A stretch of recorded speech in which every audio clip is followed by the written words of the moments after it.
Jalousie, tu connais? Alors c'est vrai, quand il y a un peu de jalousie, on dit que ça renforce la force de l'amour, l'intensité des sentiments, et c'est souvent exact. Quand celle-ci est excessive, ça pourrit littéralement la vie, non seulement celle de celui qui est jaloux, mais aussi celle du conjoint. Et souvent, ça déclenche des tsunamis émotionnels qui peuvent mener à la rupture. Alors pourquoi est-on jaloux ou jalouse? Tout simplement parce qu'on manque de confiance en soi. C'est-à-dire qu'on a l'impression que l'autre va nous échapper parce qu'on ne lui plaît plus. Donc la bonne attitude, c'est pas d'aller fouiller dans le téléphone de l'autre, c'est pas de chercher des preuves pour renforcer son mal-être, voire son désespoir.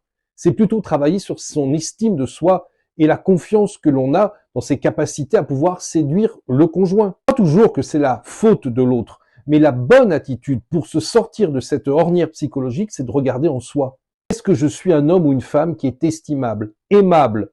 Est-ce que je possède en moi un pouvoir de séduction qui me rassure, qui me fait penser que mon conjoint va rester auprès de moi?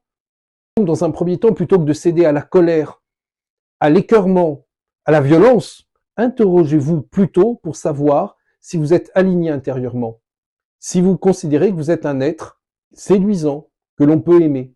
C'est vraiment la meilleure chose à faire. Bien entendu, dans cette vidéo, je ne parle pas des cas avérés de tromperie. Ce sera l'objet d'un autre partage.